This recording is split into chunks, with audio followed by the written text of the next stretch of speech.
시청자 여러분 안녕하십니까. 유행가 스토리텔러 유차영입니다. 오늘은 한국대중가요 100년사에서 LG의 여왕 이미자 선생의 노래와 인생을 스토리텔링 해드리도록 하겠습니다. 오늘 소개해드릴 노래는 1966년도에 발표되었던 섬마을 선생님입니다. 이 노래는 KBS 라디오 드라마 섬마을 선생님의 OST인 동시에 1967년도에 같은 제목으로 영화로 나왔던 섬마을 선생님의 주제가였습니다. 이미자 선생이 불렀죠. 이 노래 섬마을 선생님의 섬마을은 전라남도 신안군 하태도입니다. 상태도와 하태도와 마주보고 있었죠. 여기 태자는 이끼 태자입니다. 모양 태자가 아니고요. 그래서 이 섬마을은 하태도, 선생님은 하태도의 농촌 계몽 활동을 하러 왔던 총각입니다. 자, 이 총각이 왜 하태도에 갔을까요? 이 영화와 드라마의 모티브는 바로 베트남 전쟁입니다. 베트남 전쟁터에 파병되었던 하태도 출신 전우가 돌아가시기 전에 전사하시면서 옆에 있던 전우에게 고국에 돌아가면 내 고향 하태도를 계몽해 달라는 유언을 남깁니다. 그 전우는 의학을 공부했던 전우였습니다. 그래서 그분이 귀국을 해서 의료 봉사 활동을 하러 가는 주제가 KBS 드라마의 주제인 동시에 영화의 주제이기도 했습니다. 베트남 전쟁은 1964년 8월 2일 통킹만 사건으로부터 해서 1973년 3월 20일 우리나라 파월 장병들 귀국 환영식을 할 때까지를 얘기를 합니다. 그 베트남 전쟁에 우리 국군은 32만여 명이 파병되어서 15,000여 명이 부상을 당하거나 돌아가시게 되죠. 그 시대적 서정을 읊은 노래가 바로 이 섬마을 선생님입니다. 자, 원래 이 옹진군 대이작도인데요. 시화방조제 끝에 있는 오이도 선착장에서 배를 타면 바로 이 대이작도 선착장에 내립니다. 쭉 지나오면 계남 본교가 여기 있습니다. 옹진군 대이작도 자월초등학교 계남 본교입니다. 이곳이 촬영지가 된 배경은 신안 하태도는 너무 공간적으로 멀잖아요. 그래서 거기를 가상해서 이쪽에서 영화 촬영을 하게 됩니다. 그 영화 촬영을 하게 되는 그 영화의 내용 자체는 앞에 말씀드린 대로 베트남 전쟁터에 파병되었다 귀국한 이 의학도가 의료 봉사 활동을 하러 가게 되지요. 그래서 거기에서 선처녀와 사랑을 하게 되는 겁니다. 그래서 이 선처녀와 사랑을 하는 과정에서 동네 사람들의 오해를 받게 되지만은 실제 그 동네에서 발생한 환자 진료를 하면서 그분이 쾌차되면서 이분 봉사활동의 진실성을 이해하게 됩니다. 이쯤에 동네 분들한테 그분이 인식이 좋아질 점에 서울에 있던 약혼녀가 와서 그분의 손을 잡고 서울로 떠나갑니다. 이러한 계몽활동과 선처녀의 사랑과 약혼녀와의 다시 서울로 가는 이 모티브를 읊은 노래가 바로 이 섬마을 선생님입니다. 그래서 해당화 피고 지는 섬마을에 이것은 하태도인데 대이작도라고 그랬죠. 철새 따라 찾아온 총각 선생님은 바로 의료 봉사 활동을 선생님입니다. 19살 섬색치는 그 동네에 있는 섬처녀죠. 사랑한 그의 총각 선생님. 이런 사연을 읊은 노래가 바로 이 노래입니다. 영화 속에 출연했던 동네 아주머니가 있습니다. 그분이 바로 이 김유숙 선생인데요. 이분은 지금도 대이작도에서 민박집을 운영하고 있습니다. 그 섬천으로 문희 영화 배우가 주인공이 되는데요. 이 소나무 아래서 서울에서 온 약혼녀와 떠나가는 모습을 바라보면서 눈물 짓는 그 모습이 바로 서울에 난 가시를 마오 떠나지 마오라는 이 노래입니다. 여러분, 이러한 사연을 알고 이해하시고 선마을 선생님 노래를 감상하시면 훨씬 더 노래의 매력과 맛과 멋이 감춰집니다. 자, 다음은 이미자 선생 1941년생인데요. 올해 82입니다. 우리 나이로. 이 이미자 선생님의 82의 인생과 한국 대중가요의 100년은 어떻게 얽혀 있을까요? 이 사연을 소개해 드리겠습니다. 이미자 선생은 1941년생입니다. 1956년까지는 사실은 이 세상에 알려지지 않았었어요. 노래는 되게 아주 잘했던 분입니다. 한남동 지금 그 대사관 그 숙소가 있는 유엔 빌리지라고 그러죠. 그 지역에서 아버지 어머니께서 꽃집을 하셨다고 합니다. 그런데 아버지께서 1943년을 전후해서 일본 제국주의 강제징용되어 갑니다. 그래서 어머니와 사실은 가정이 좀 혼란스러워 파탄됐던 것 같아요. 그때 서너 살 무렵에 어머니를 떠나서 외할머니 설화에서 자라게 됩니다. 그래서 이미자 선생님 지금까지도 가슴속에 품고 있는 어머니가 이게 바로 그 유상래라는 그 생모죠. 그렇게 해서 이미자 선생님이 쭉 문성여상고를 졸업하게 되는데요. 문성여상고는 예일 디자인 고등학교입니다. 이후에 노래를 참 잘했다고 합니다. 6.25 전쟁 때 피난 열차 안에서도 노래를 부르고요. 부산 피난지에서도 노래를 불렀다고 합니다.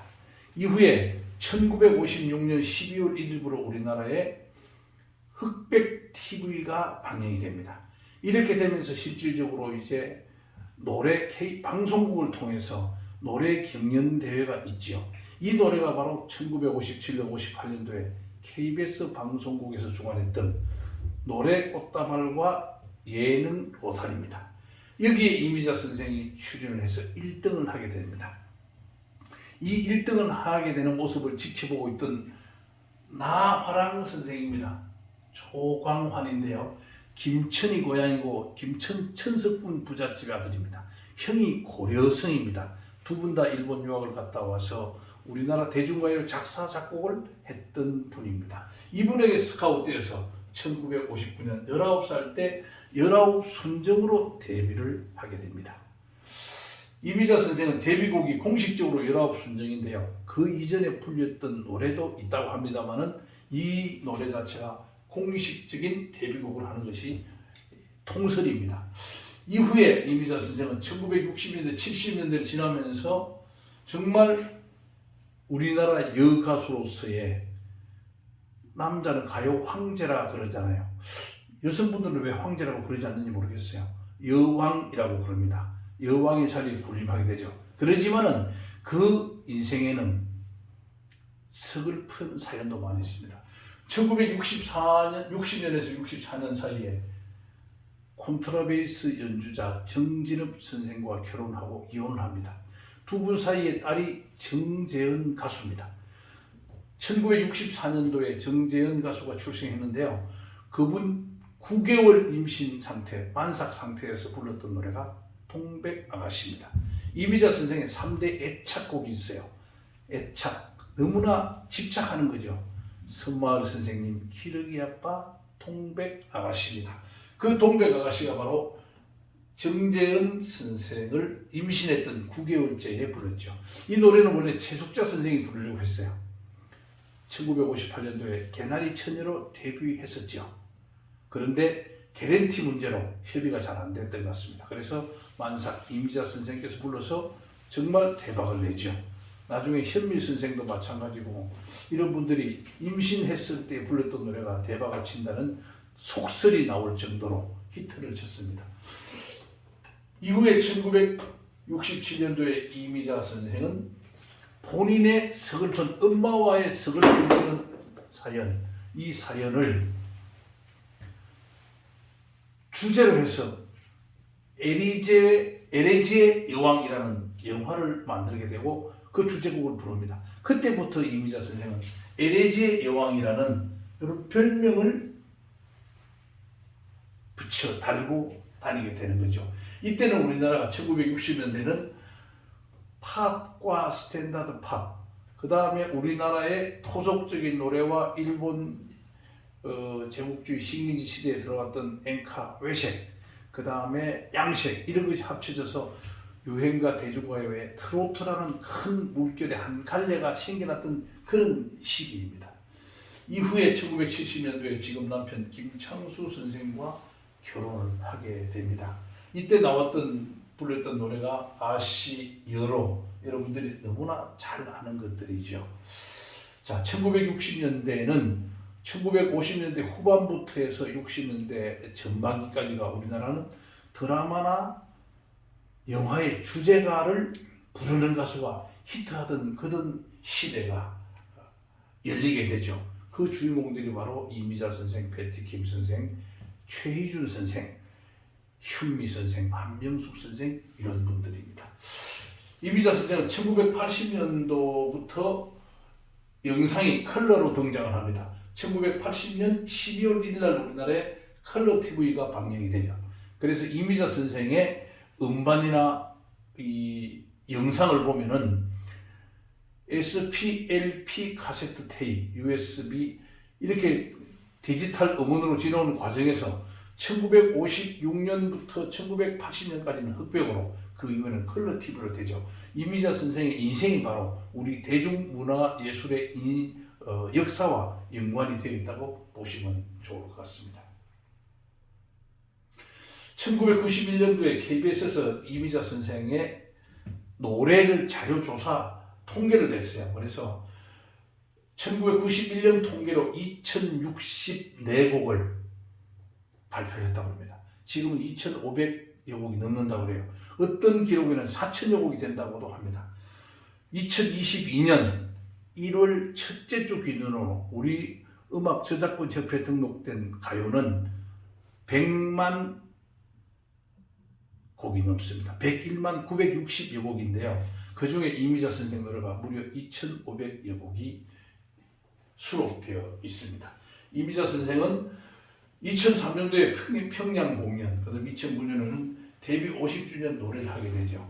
그 과정에서 이미자 선생은 베트남 전쟁 위문 공연의 주인공으로도 참석을 했습니다.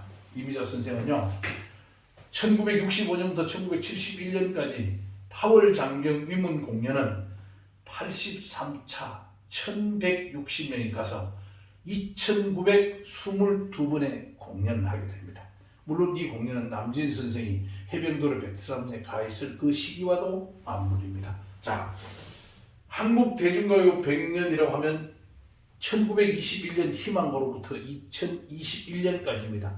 미스터 트롯, 트롯 전국체전 국민가수까지 다 연결되죠. 그래서 희망고로부터 이남영 선생, 남인수 선생, 이미자, 패티킴, 문주란, 심수봉, 황진이, 박상철이죠, 김연자, 나훈아, 테스까지가 100년이 됩니다. 자, 2020년에 한국 대중가요 100년 트롯 어워즈 대상에서 트롯 어워즈 대상을 받은 주인공이 바로 이미자 선생입니다. 이 모습입니다.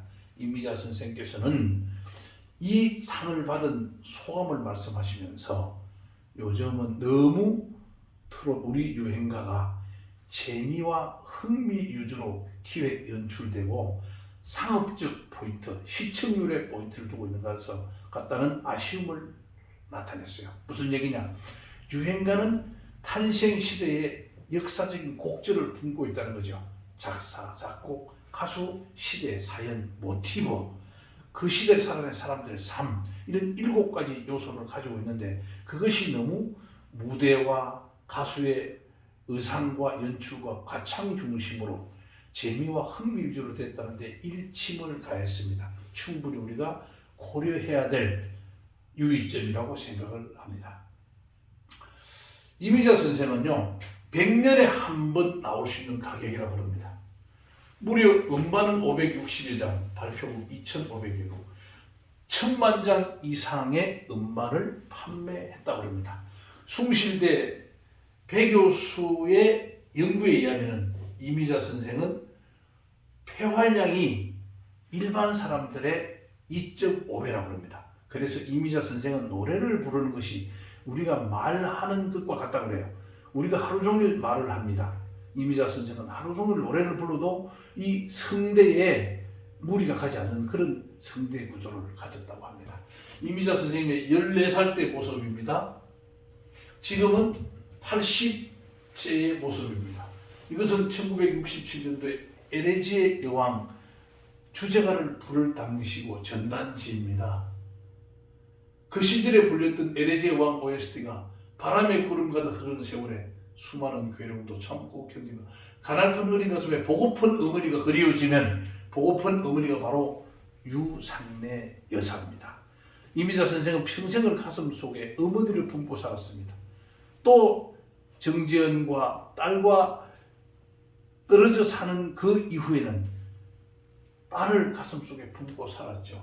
그래서 정재현은 실질적으로 이렇게 쭉 어머니와 생이별 한 이후에 아버지와 살아가고 있는데요.